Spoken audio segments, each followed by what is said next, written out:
Well, it's an Arsenal team who came here in sensational form, but they've been beaten in Porto tonight.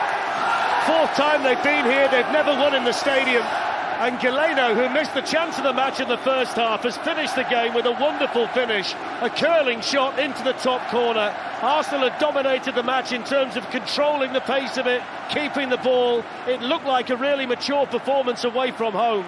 But you cannot legislate for a world-class finish like that.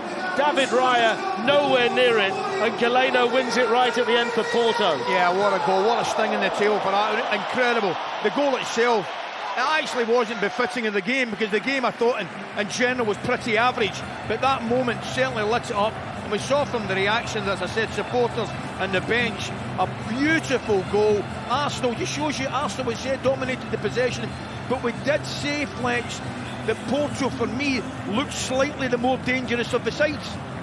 I think I can predict the headlines in the local paper tomorrow. Has to be Galeno, surely. Galeno with a worldie at the end. Porto win it, second leg to come in North London. It's set up fantastically well. Full-time, Porto 1, Arsenal 0.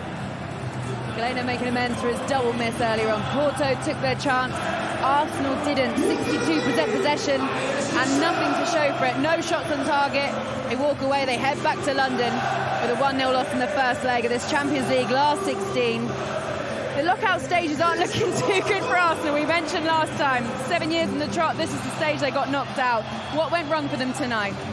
Well, it was a sucker punch, really. I was about to say, you know, professional performance, defended well, could have created more opportunities, but then you give the ball away cheaply, and then Galeno scores a wonderful goal. But you can't help think that maybe experience there has cost Arsenal a little bit. It's the competition of late goals. We talked about that. And it's a young team that's learning in Europe. And I hope it doesn't come back to haunt them, that late goal that they've conceded. There's still an awful lot left in this tie. But the fans around us were resigned to a 0-0 result. And they look dumbfounded, but suddenly, obviously, it's come to life. And they've won the game. But, you know, Arsenal still very much in this tie. Rio, Arsenal fans were so confident coming here. We've said the stat earlier on before the game even kicked off. Porto are very good at home. But was it Arsenal that lost this game tonight? That was a brilliant winner, an excellent winner in the last minutes of the game. Arsenal could have taken their chances. I think Arsenal were managing the game okay. I said in the first half, I think the transitions were hurting them a little bit and they had to get a hold of that. And I thought they had good control parts of the game. But at this level, you've got to create chances and you've got to get beyond teams and make the keepers work. And Arsenal never really got to that stage today.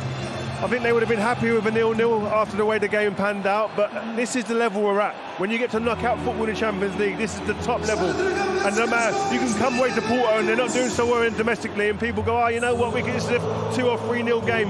You have to approach these games right, and you have to carry out the manager's plans to a T. And if you make mistakes, if you give a ball away cheaply at this level, you get punished, because the quality here is the highest of the high. Could be a very good lesson for Arsenal. There's a second leg still to come at the Emirates, where we imagine they'll be a lot stronger. But for that Porto side, they were the ones that took their chance when it really mattered, Martin. Well, they stuck to their game plan. Arsenal 65% possession. Neither team were really creating that many opportunities. It got a little bit loose at the end. I just think that his inexperienced Martinelli there could have kept possession. You see the game out. Jorginho came on to do that very thing. So that'd be quite sickening for that young team to concede in the way they did. This Porto side, they're chasing in their own league. They're third at the moment. They're outsiders in the Champions League. Not many people are giving them a hope. What do you think, Rio? How much will this win in the first leg mean? Well, I thought they played with an experience today. They looked hard to play against. They looked hard to beat Arsenal. They made it hard in every department for Arsenal. In open play, Arsenal looked like they're a shadow of themselves in the last couple of games we've seen them in the Premier League. And that shows you, that was against respectively West Ham, out of form, and Burnley. This is Porto, this is the Champions League knockout stages, a very different setting altogether. But they, tactically, I thought they got it spot on. They were saying to Arsenal, you're not going to go through the middle of us. It's going to be hard to get round the outside of us, and set pieces are going to be your only route to goal. And they weren't clinical in any capacity today.